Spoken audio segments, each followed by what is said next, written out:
Hello दोस्तों, मेरा नाम रोहित और स्वागत है आपके अपने यूट्यूब चैनल बीसी सेंटर में। तो आज की इस वीडियो में जो मैं बताने जा रहा हूँ, अगर आपको ना समझ में आया ना तो आप वीडियो को अनलाइक कर देना, चैनल को अनसब्सक्राइब कर देना। जितना जो कुछ बोलना हो यूट्यूब चैनल कमेंट जहाँ बोलना हो बोल सकते हो, ठीक है। बहुत ही मेहनत से बनाता हूँ ये वीडियो, तो आपको देखना भी बहुत ज़रूरी है, ठीक है। मैं आपके लिए बनाया हूँ और जितना हो सके दोस्तों में शेयर करो और चैनल को सब्सक्राइब कर दो अगर आप लोग चैनल पर नहीं हो तो, ठीक है। तो देखिए, सेमेस्टर 2 कोर 4 का पॉलिटिकल साइंस है। धीरे धीरे सब वीडियो आ जाएगा। आज संडे है तो आज लगभग से 3 से 4 वीडियो आज आ जाएगा, ठीक है। जैसे कि मैंने पिछली वीडियो में बताया था कि रात को 102 वीडियो देंगे, लेकिन मैंने अब एक ही दे पाया अभी। तो मतलब आज तक मैं कंप्लीट कर दूंगा, आप लोग इतना समझो, ठीक है। तो कौटिल्य के सप्तांग सिद्धांत का वर्णन करिए, बहुत इंपॉर्टेंट है। एक मैंने क्वेश्चन दिया था, वो मेरा मंडल सिद्धांत था, जो मैंने पहले वीडियो बनाया था मंडल सिद्धांत। ये मैंने अभी बनाया है, ये है मेरा कौटिल्य का सप्तांग सिद्धांत। तो आप लोगों को सप्तांग सिद्धांत पढ़ना है, ठीक है। देखिए, तो यहाँ पे क्या है, कौटिल्य ने राज्य में राज्य की प्रकृति का वर्णन किया है। जो कौटिल्य कौन थे? व्यक्ति थे, ठीक है। तो कौटिल्य जो एक व्यक्ति थे ना, राज्य में मतलब होता है देश में, ठीक है। राज्य का मतलब क्या होता है? देश में। तो जो कौटिल्य थे ना, वह देश में देश की प्रकृति का, राज्य की प्रकृति मतलब क्या क्या? नेचर, भगवान का दिया हुआ चीज़ है, एक नेचर होता है ना कोई चीज़ का, वैसे। तो राज्य में राज्य की प्रकृति का वर्णन किया है। उसने राज्य के 7 अंग बताए हैं। जैसे हमारे कितने अंग होते हैं? नाक, कान, मुंह, आँख, मस्तिष्क, माथा, गाल, ये सब होता है ना। वैसे ही तो ये सब हमारा जो, जैसे देखिए हमारा बॉडी है, हमारा शरीर है। तो हमारे जो शरीर है उसका अंग है, ठीक है। हाथ हो गया, अंग है। तो ये हाथ क्या हमारा आदमी का दिया हुआ है? नहीं, ये हमारा प्राकृतिक चीज़ है। आँख हमारा क्या है? ये प्राकृतिक है। जितने भी सारे हमारे शरीर में अंग है वो कौन सा है? प्राकृतिक है। वैसे ही कौटिल्य ने भी कहा है कि हमारा राज्य, हमारा देश का भी कुछ प्राकृतिक है, कुछ अंग है। तो हमारा देश का कितना अंग है? 7 अंग है। जैसे हम लोग को बहुत सारा अंग है ना, जो हम लोग काउंटिंग भी नहीं कर सकते हैं। वैसे ही उसने कहा, कौटिल्य ने, कि हमारा देश का भी, राज्य का भी कुछ अंग होता है। और वो अंग कोई आदमी का दिया हुआ नहीं है, बल्कि भगवान का दिया हुआ प्राकृतिक चीज़ है। और उसने 7 अंग के बारे में बताया कि देश का 7 अंग होता है। पहला स्वामी, जिसको राजा बोला जाता है। दूसरा अमात्य, जिसको मंत्री बोला जाता है। जनपद, जिसको जिला बोला जाता है। दुर्ग, जिसको किला बोला जाता है। कोष, जिसको खजाना बोला जाता है। दंड, जिसको सेना बोला जाता है। मित्र, जिसको दोस्त बोला जाता है। तो ये 7 चीज़ आपको याद कर लो, बस इतने याद करके जाना है। एग्जाम है ना आपका, ये क्वेश्चन पक्का आएगा। कौटिल्य का मंडल सिद्धांत वाला, ये सॉरी मंडल नहीं बल्कि सप्तांग सिद्धांत वाला, क्वेश्चन नंबर 2 में। अगर नहीं 2 में आया तो कहीं ना कहीं आएगा, लेकिन आएगा, ठीक है। तो ये बस अब हो गया इसका आंसर, इतना ही। अब इसका आगे जो है ना, अब स्वामी के बारे में, अमात्य के बारे में, जनपद के बारे में मैंने चर्चा कर दिया है, ठीक है। अब नीचे जो मैंने चर्चा किया है ना, वो आपको बहुत ही इम्पोर्टेंट है, सब आपका बन जाएगा, ठीक है। बस आपको ये पॉइंट्स याद रख लेना है। ये जो 7 पॉइंट्स है ना, ये 7 पॉइंट्स अगर किसी प्रकार से अगर आप लोग याद कर लेते हो तो नीचे सारा आपको बन जाएगा, सारा, ठीक है। अब चलिए एक का करके हम चर्चा करते हैं। पहला, स्वामी क्या है, अमात्य क्या है, जनपद क्या है, दुर्ग क्या है, कोष क्या है, दंड क्या है, मित्र क्या है, ये सातों का सातों अभी हम क्या करेंगे? चर्चा करेंगे। लेकिन इससे पहले थोड़ा सा ये वाला देख लो, ठीक है। तो राज्य के ये 7 जो अंग है ना, इसी को सप्तांग कहते हैं। सप्तांग से ही पता चल रहा है, सप्ताह में कितने दिन होता है? 7 दिन होता है ना, ऐसा ही। तो राज्य के ये 7 अंगों को ही हम लोग क्या बोलते हैं? सप्तांग कहते हैं। कौटिल्य ने सप्तांग सिद्धांत में राज्य की प्रकृति का बहुत सुंदर चित्रण किया है, यानी देश के अंग के बारे में, राज्य के अंग के बारे में बहुत ही सुंदर चित्रण किया है। देखो, पॉलिटिकल साइंस जब पढ़ोगे ना आप लोग, तो राज्य का मतलब आप लोग झारखंड जैसे होता है ना, एक राज्य है, बिहार एक राज्य है, वैसे नहीं होता है। पॉलिटिक्स में राज्य का मतलब होता है देश। इस बात को आप लोग ध्यान रखेंगे। अब चलिए चर्चा करते हैं। पहला है हमारा स्वामी। तो स्वामी राजा को बोला गया, ठीक है। देखिए मैं पढ़ के सुनाता हूँ। इसके अंतर्गत कौटिल्य ने कहा कि राजतंत्र में, राजतंत्र कहाँ पे होता है? जहाँ पे राजा होता है वहाँ पे राजतंत्र होता है, क्योंकि राजा का शासन चलता है। तो स्वामी बोलो या राजा बोलो, बात एक ही पड़ेगा, ठीक है। तो इसके अंतर्गत कौटिल्य ने कहा कि राजतंत्र में राजा या स्वामी किसी के प्रति उत्तरदायी नहीं है, ठीक है।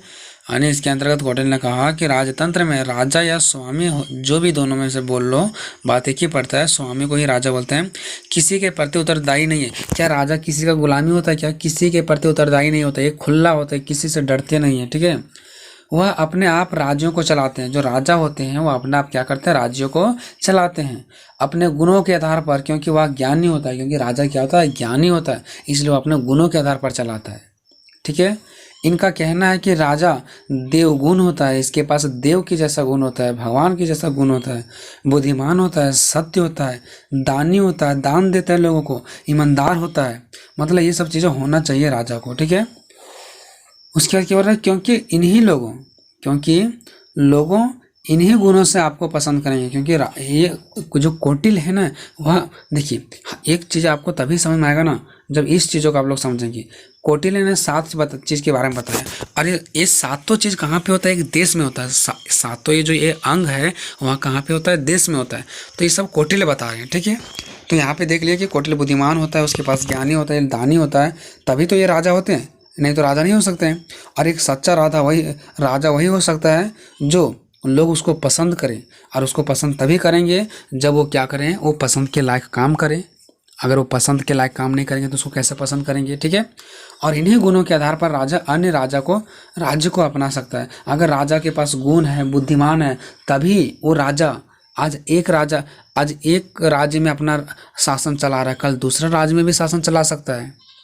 पहले के राजा क्या करते थे, आज इस क्षेत्र को अपना लिया, कल उस क्षेत्र को अपना लेगा, अपने बस में कर लेता है। तो अपने बस में जनता पागल थोड़ी ना होती है, कर लेगा। अगर आपको जनता पर विश्वास होगा, जनता आपको विश्वास करे कि हाँ ये राजा हमारे लिए काम कर सकती है, तब वो फिर आपके गुलाम बनेगा, नहीं तो आपके गुलाम नहीं बनेगा। तो कब, जब राजा बुद्धिमान हो, ज्ञानी हो, दानी हो, तभी तो लोग उसको पसंद करेंगे ना। तो यहाँ पे मतलब कुल मिलाकर के राजा का बात हुआ है, ठीक है। दूसरा है अमात्य, जिसको मंत्री बोला जाता है। एक देश में राजा भी होता है तो राजा के साथ साथ उसके मंत्री भी तो होते हैं काम करने वाले।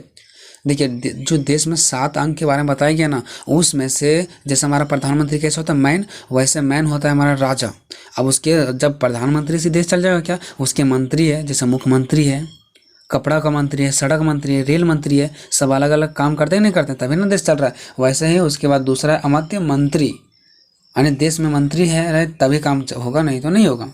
तो कौटिल्य ने अमात्य, जिसको मंत्री बोला जाता है, ठीक है, को राज्य का बड़ा और सबसे महत्वपूर्ण अंग माना। क्यों, क्योंकि मंत्री के बिना कुछ नहीं हो सकता। भले राजा कितना कुछ बोल दे, ये करो करो, क्या राजा सारा काम खुद से करेगा, नहीं, मंत्रियों को भेजेगा ना। तो सबसे बड़ा और सबसे महत्वपूर्ण अंग माना है, ठीक है। और इन्हें राज्य का आंख बताया, और इससे कहा कि ये राज्य है ना, देश का आंख बताया गया है। क्यों, क्योंकि जितना हमारे आंख का इम्पोर्टेंट होता है ना, उतना ही राजा के पास मंत्रियों का इम्पोर्टेंट होता है। मंत्री के बिना राजा नहीं रह पाएंगे। तो इसको आंख के इम्पोर्टेंट की जैसा बताया गया, सोचो, ठीक है। तो अमात्य यानी कि ये जो हमारा मंत्री हैं कानून का निर्माण करते हैं, कानूनों को लागू करते हैं, करने के लिए महत्वपूर्ण होते हैं, ठीक है। इसलिए इसमें अनेक गुण भी होना चाहिए। देखिए जो मंत्री होते हैं वो कानून को क्या करते हैं, लागू करते हैं, कानून बनाते हैं। अब क्या हर एक मंत्री बना देगा, जो फालतू है, जिसको कुछ अकल नहीं है, वो भी बना देगा? नहीं, वही कानून का निर्माण कर सकता है, वही कर सकता है जिसके अंदर कुछ गुण होना चाहिए। और कौन कौन सा गुण होना चाहिए, तो यहाँ पे टोटल 6 गुण बताया गया है। अब तो 4-5 भी लिख सकते हैं, ठीक है। उनका देखो, कौटिल्य का कहना था कि वही मंत्री बन सकता है जिसका जन्म उसी राज्य में हुआ हो, जिसका जन्म उसी राज्य में हुआ हो वही मंत्री बन सकता है। दूसरा उच्च कुलीन से हो, मतलब उच्च जाति से हो। तीसरा चतुर हो, चतुर मतलब होशियार हो। चौथा अमात्य, अमात्य मतलब मंत्री, बुद्धिमान हो। नेक्स्ट 5वां मंत्री क्या हो, स्वामी का भक्त हो। स्वामी का भक्त का मतलब यह जहाँ पे वो रह रहा है उस स्वामी का भक्त हो, मतलब राजा का क्या हो, भक्त हो। ऐसा नहीं कि राजा के साथ रहा और यहाँ राजा के साथ छल कपट करने लगा, नहीं, राजा का हर एक बात को मानना चाहिए, राजा का भक्त होना चाहिए, वही सच्चा मंत्री होता है, ठीक है।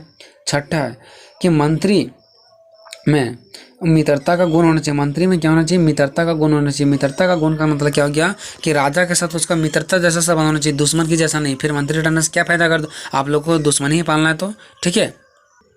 अब चलते हैं नेक्स्ट।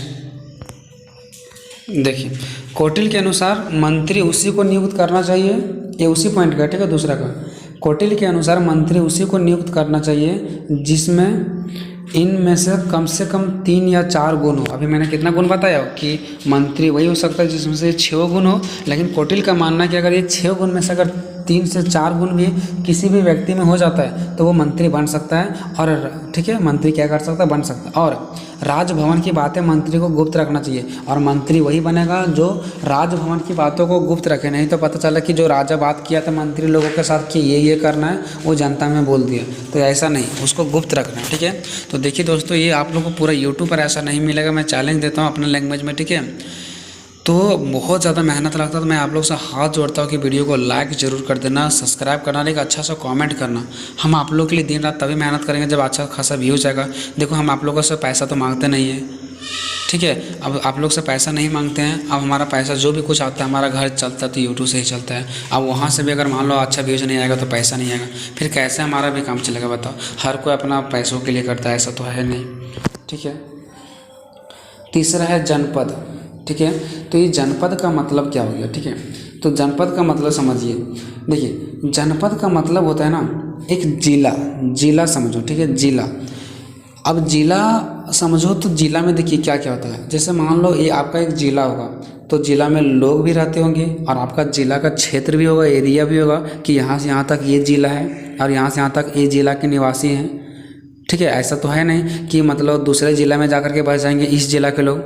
तो मतलब एक ज़िला में एक ज़मीन भी होता है, क्षेत्र भी होता है और उस क्षेत्र में लोग भी रहते हैं, ठीक है। तो ये भी बताया गया है कि जो हमारे राज्य में जो अंग होते हैं ना सातों, उसमें से तीसरा जो अंग है वो जनपद है, ठीक है, जो जिला जिला में विभाजित रहता है और उसमें लोग क्या करते हैं, रहते हैं, ठीक है। तो यहाँ पे देखिए कौटिल्य के अनुसार से राज्य का तीसरा अंग जनपद है। कौटिल्य ने कहा कि जो हमारा राज्य का तीसरा अंग क्या है, जनपद है, ठीक है। तो कौटिल्य के अनुसार से राज्य का तीसरा अंग क्या है, जनपद है। जनपद का मतलब होता है एक जिला है, ठीक है। जनपद का मतलब है जिला, या तो फिर राज्य का विशेष ग्राम क्षेत्र। मतलब देखिए या तो इसका मतलब जिला होता है, या तो फिर एक हमारा जो राज्य यानी देश है उसका एक विशेष ग्राम क्षेत्र यानी ग्रामीण क्षेत्र एक है, ठीक है। ग्राम क्षेत्र मतलब राज्य का एक ग्राम क्षेत्र, ग्राम मतलब ग्रामीण मतलब ना जिसको हम लोग देहाती एरिया बोलते हैं। ग्राम क्षेत्र का मतलब एक छोटा सा पार्ट्स, जैसे 1 kg का ग्राम होता है ना छोटा सा, वैसे एक छोटा सा पार्ट्स। तो या तो इसको जिला कह लो, तो जिला भी एक देश का छोटा सा पार्ट्स होता है ना, ऐसे ही राज्य जो होता है वह राज्य का एक छोटा सा पार्ट्स ही तो होता है जिला। तो डायरेक्टली जिला बोलो, चाहे तो राज्य का एक छोटा सा ग्राम बोलो, छोटा सा पार्ट्स बोलो, ठीक है।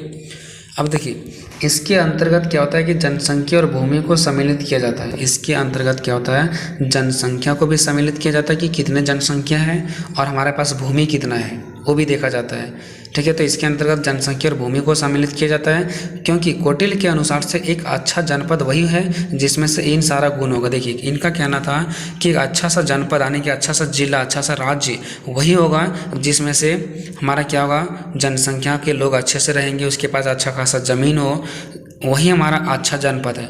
अब अच्छा जनपद कौन कौन हो सकते हैं, तो देखिए पहला इसका पॉइंट है कि अच्छा जनपद वही हो सकता है जहाँ पे निवास स्थान के लिए पर्याप्त भूमि होना चाहिए, जहाँ पे लोग निवास कर सके, उसके स्थान के लिए एक अच्छा सा पर्याप्त जमीन हो सके। अब पता चला कि भूमि है ये नहीं और जनसंख्या बढ़ रहा है, तो ऐसा वो जनपद अच्छा नहीं होगा। जनपद आने के वही जिला अच्छा होगा जहाँ पे क्या होगा, भूमि पर अच्छे से लोग रह सकें। दूसरा है कि उचित व्यवसाय प्रदान कर सके। उचित व्यवसाय का मतलब ये बिजनेस, तो वो अगर जिला वहाँ पे लोग रह रहे हैं और वहाँ पे अच्छा खासा कमाने खाने का बिजनेस करने का कोई तरीका नहीं है, वहाँ पे कुछ बिजनेस हो ही नहीं है, तो फिर वो जिला किस काम करेगा, वैसा जनपद क्या रहेगा, ठीक है। तो उचित व्यवस्था होना चाहिए व्यवसाय करने का, यानी कि वहाँ पे बिजनेस करने का। तीसरा है पड़ोसी राज्यों का निगरानी की जा सके। देखिए और ऐसा भी राज्य होना चाहिए, ऐसा भी जिला होना चाहिए जो पड़ोसी राज्यों को यानी कि अगल बगल का जिला को, अगल बगल के राज्यों को निगरानी कर सके। अगल बगल का राज्य का मतलब हो गया अगल बगल का, जैसे हमारा एक राज्य दूसरे का निगरानी कर सके, तो वैसा ही जिला का बात होता है यहाँ पर, ठीक है। ऐसा होना चाहिए ताकि एक जिला दूसरे जिला क्या कर सके, निगरानी कर सके, एक राज्य दूसरे राज्य को निगरानी कर सके। निगरानी मतलब ये नहीं कि सिर्फ अपना अपना से मतलब रखेंगे, मतलब दूसरों को भी देखना है कि वो क्या कर रहा है, हमें भी थोड़ा सा सीख लेना उससे, ठीक है। चौथा वन्य जीवों की रक्षा हो सके। जिस जिला की बात हो रहा है, जिस जनपद की बात हो, उस वन में, उस जिला में वन्य जीवन यानी जंगलों को, जीवों की सबका रक्षा होना चाहिए। पांचवा उस जमीन पर जहाँ का जनपद का बात होगा उस जमीन पर उपजाऊ कृषि भूमि, वन और खनिज उपलब्ध हो सके। अगर इतना उपलब्ध नहीं है ये सब चीज़ें, तो किसान लोग कहाँ से कहाँ जाएंगे, कहाँ उपजाएंगे भूमि। अगर वहाँ पे खेती बाड़ी हो ही नहीं रहा है, पूरा रेत है, सूखा हुआ है, तो कैसे होगा खेती। इसका मतलब जनपद फिर हमारे देश के लिए कोई काम का नहीं है।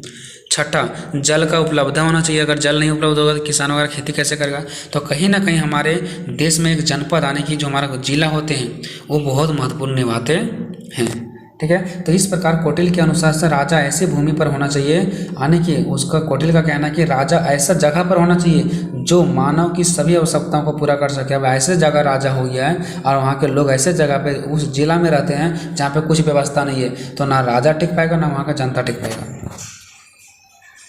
अब चलते हैं नेक्स्ट पॉइंट की ओर, चौथा पॉइंट, ठीक है। दुर्ग, दुर्ग का मतलब होता है किला। किला का मतलब मैं आपको पहले समझा देता हूँ। जैसे देखिए, अपना राज्य को घेरने के लिए हम लोग बहुत सारे उपाय लगाते हैं। आप लोग खेती बाड़ी को भी देखे होंगे, घेरने के लिए बांस लगा देते हैं। तो थोड़ा सा होता है ना, जो पेड़ पौधा का होता है, जिसको हम लोग इधर अपने एरिया में झाँक वगैरह बोलते हैं, ठीक है, तो वो घेर दिया जाता है। तो कुछ लोग लकड़ी लगा दिए जाते हैं, तो कुछ लोग बांस को काट के लगा दिया जाता है। मतलब घेरने के लिए अलग अलग तरीका है। तो जो घेरते हैं ना हम लोग, ताकि हमारा खेती चरे ना, खेती में कोई जानवर ना चले जाए, तो उसी को किला बोला गया यहाँ पे, ठीक है। तो हमारे राज्य में चलाने के लिए हमारे एक किला भी बहुत महत्वपूर्ण निभाता है, दुर्ग जिसको बोलते हैं, ठीक है। तो देखिए, तो इसी प्रकार से राज्य को घेरने के लिए क्या क्या उपाय लगाया जा सकता है। हमारे राज्य कुछ जंगलों से घिर जाता है ताकि दूसरा राज्य के लोग हम पर हमला नहीं कर सके। तो कुछ हमारा जंगल सपोर्ट कर देता है, जंगल से घिरा हुआ है। तो कुछ हमारा जो सीमा है, हमारा जो एरिया है, हमारा जो बॉर्डर है, वो पानी से घिरा हुआ है, तो भी वहाँ पे क्या कर सकता है, कोई हमला नहीं कर सकता है। पहाड़ से घिरा हुआ है तो भी कोई हमला नहीं कर सकता है। अगर पूरा ज़मीन प्लेन है यहाँ से वहाँ तक, तो भी कोई हमला नहीं कर सकता, क्योंकि जैसे ही हमला करने आएगा दिख जाएगा। जब आबड़ा खबड़ा हो तो भला नहीं पता चलता है। तो घेरने का बहुत तरीका है, ये नहीं कि कोई चीज़ से घेर देंगे तभी होगा सो नहीं। तो कौटिल्य किला को राज्य का बाहें बताया। देखिए, कौटिल्य ने कहा किसी भी राज्य में अगर किला हम कर देते हैं जिससे हमें कोई भी दुर्घटना नहीं होगा, कोई हम पर हमला नहीं कर सकता है, उसको इतना इंपॉर्टेंट माना है कि बताया कि हमारा बाहें हैं। बाहें मतलब हमारा हाथ के बराबर है। जैसे हम हाथ को फैलाते हैं ना, ठीक है, वैसे ही हम लोग अपने जो सीमा लगा हुआ है उसको भी हम लोग क्या करेंगे, फैला करके रखेंगे, उसको घेराबंदी करके रखेंगे, ठीक है ना। तो कौटिल्य के अनुसार से राज्य के लिए, राज्य मतलब बार बार मैं बोल रहा हूँ देश, तो कौटिल्य के अनुसार से जो राज्य के लिए किलाबंदी आवश्यक है। इसने कहा, जो कौटिल्य है उसने कहा किलाबंदी बहुत ही ज़रूरी है, ठीक है, क्योंकि जब तक राज्य को किलाबंदी नहीं करेंगे तब तक वो राज्य अच्छा से नहीं रह पाएगा, ठीक है। तो उसके अनुसार से राज्य को अपने जनपद की सीमाओं के चारों ओर दिशाओं में किले बनवाने चाहिए। उनका ये कहना था कि कोई भी राज्य में क्या होना चाहिए, जहाँ पे क्या राजा रहते हैं, जहाँ पे भी राजा रहते हैं, तो राजा कौटिल्य का कहना था कि राजाओं को ये फर्ज है कि जिस राज्य में वो रहते हैं उस राज्य को किलेबंदी करवाए। चारों तरफ से जो उसका सीमा है, यानी सीमा मतलब जो उसका बॉर्डर है, वहाँ पे क्या करें, किलेबंदी करवाएं। और किलेबंदी में इसने 4 प्रकार का किलेबंदी बताया। पहला पर्वत दुर्ग यानी पर्वत किलाबंदी, जिसमें से चारों सीमाओं पर क्या होना चाहिए, पहाड़ होना चाहिए, ठीक है। या तो फिर दूसरा धनवन दुर्ग का मतलब हो गया रेत से फैला हुआ, जैसे देखना राजस्थान में रेत फैला हुआ। या तो फिर क्या करो, अपने सीमा पर अपने बॉर्डर में रेत की जैसा पूरा फैला दो, रेत जैसा फैला होना चाहिए, ताकि दूसरा जो हम आप पे हमला करने के लिए आए वो दूर से ही दिख जाए। जब पूरा प्लेन रहेगा यहाँ से वहाँ तक तो दूर से नहीं दिख जाएगा। तीसरा है वन दुर्ग का मतलब ये जंगल वन लगा करके, जंगलों का निर्माण करके, जंगलों का होना चाहिए। इससे जंगल होने से क्या होगा कि हमारा सीमा जो है हमारा वो घेरा रहेगा, उस पर हमला कोई नहीं कर पाएगा, क्योंकि उसको जानवरों को क्या रहेगा, डर रहेगा। सॉरी, ये जो हम पे हमला करने आएगा वो जंगलों में घुसेंगे तो उसको डर रहेगा जानवरों से, तो हम पे हमला क्या करेगा, जानवर ही उस पर हमला कर देगा।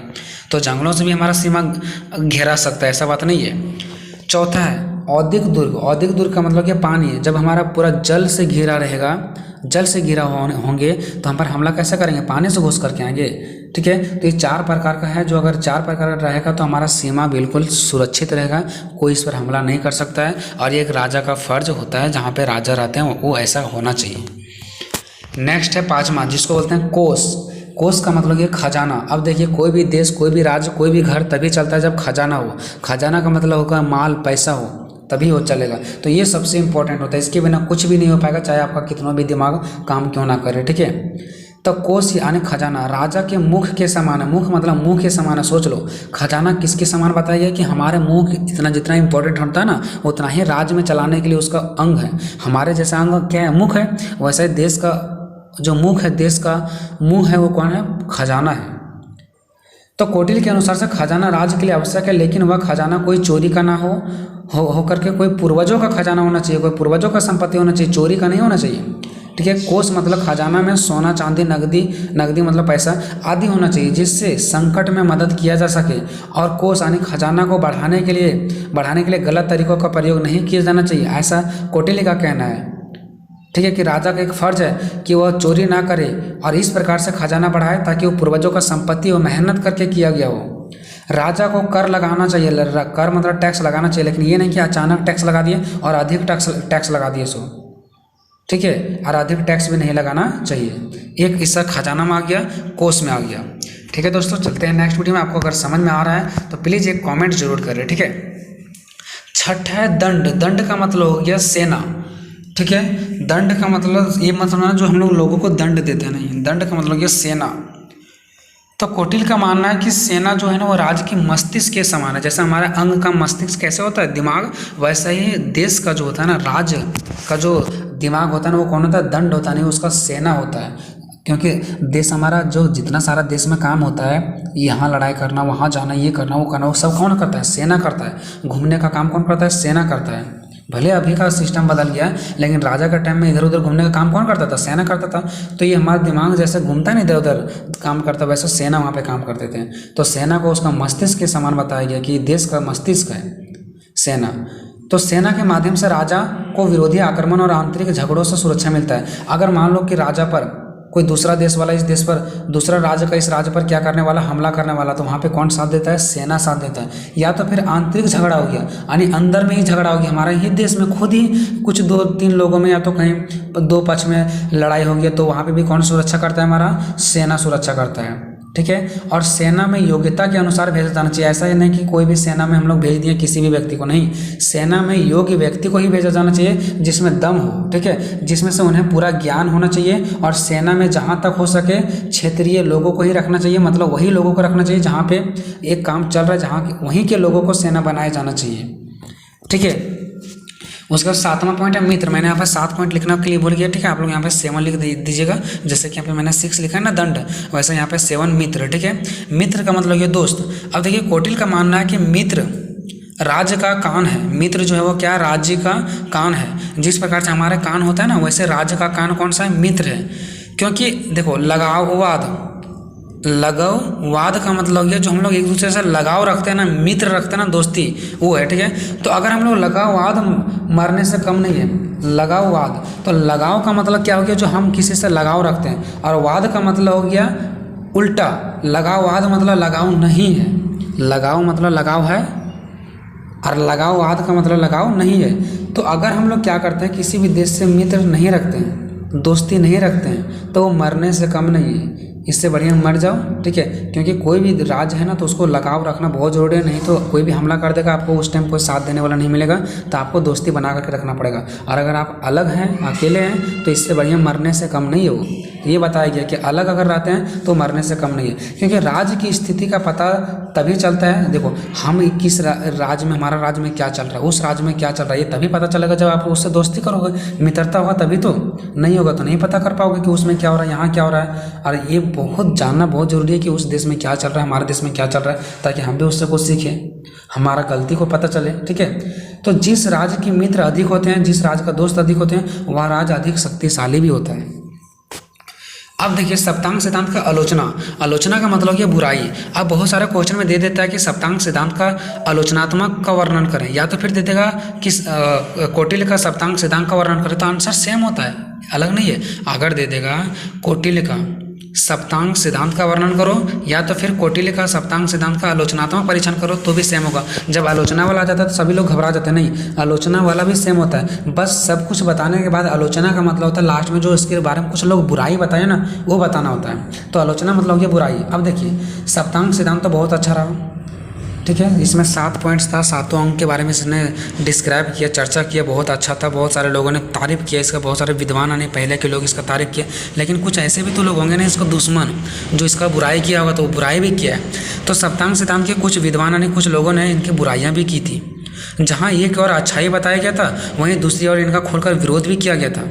इसका सप्तांग सिद्धांत, कौटिल्य का सप्तांग सिद्धांत का कुछ लोग विरोध भी किए थे कि नहीं ये गलत है, इससे गलत साबित किया गया था। जैसे राजा का बात सिर्फ राजा है, आने की, जैसे कि राजा का बात सिर्फ चला है, यानी कुछ इसका जो विपक्ष पार्टी लोग हैं ना, जो इस पर चलते हैं, उनका ये कहना है कि सिर्फ इसमें राजा का ही बात चला है और दूसरा का तो बात ही नहीं चला, सिर्फ यहाँ पे राजा राजा राजा का बात चला है। ठीक है। इससे राजतंत्र को बढ़ावा मिलता है। राजतंत्र मतलब जहाँ पे राजा रहता है ना, उसको राजतंत्र बोलते हैं। ठीक है, तो इससे राजा का ही तो बढ़ावा मिलेगा ना, जब राजा का ही बात चला है और आप लोग भी देखेंगे इसमें सिर्फ राजा का ही बात चला है, तो इससे राजतंत्र का बढ़ावा मिलेगा। तो इसके विपक्ष पार्टी लोगों का कहना है कि इसमें सिर्फ राजा का ही बात चला है, तो ये बिल्कुल गलत है। तो ये इसका आलोचना होता है, यानी कि बस अगर कहीं भी आलोचना देखने को मिल जाए ना आपको, तो सब कुछ आंसर वही डालना है, लास्ट में ऐसा ही लिख देना कि इसका बहुत सारे विद्वानों ने गलत साबित कर दिया इसको कि ये गलत है, ये है वो, ऐसे करके। ठीक है, चलते हैं निष्कर्ष पर। निष्कर्ष लिखना बहुत जरूरी होता है। जब क्वेश्चन आंसर पूरा आपका कंप्लीट हो जाता है तो लास्ट में निष्कर्ष लिखा जाता है। और निष्कर्ष क्या होता है कि आपको 1 से 2 लाइन में देना है पूरा। आप लोगों ने ऊपर तक अभी 4 पेज हो गया ये आंसर। अब 4 पेजों में क्या क्या लिखा है, एग्जामिनर के पास अगर उतना टाइम नहीं होता ना तो निष्कर्ष पढ़ लेता है। तो निष्कर्ष में आपको 2 या 3 लाइन में बताना है। ठीक है, तो मैंने लिखा है उपरोक्त विवरण, यानी कि ऊपर वाला विवरण में मैंने कौटिल्य ने राज्य के 7 अंक के बारे में बताया, जो कि आपको भी पता है कि ऊपर में क्या बताया, 7 अंक बताएं जिसके बगैर राज्य की कल्पना नहीं की जा सकती। अगर वो 7 अंक है तो राज है, नहीं तो राज्य का कल्पना करना छोड़ दो, वो समझो कि राज्य नहीं है। वो 7 अंक है तभी राज्य है, ऐसा कहना है कौटिल्य का। तो ये मैंने निष्कर्ष में दे दिया। आई होप दोस्तों ये वीडियो आपको अच्छा लगा हो, कैसा लगा कमेंट बॉक्स में बताना। बहुत जल्द और भी वीडियो आएगा। ठीक है, तो मिलेंगे नेक्स्ट वीडियो में, तब तक जय हिंद, जय भारत।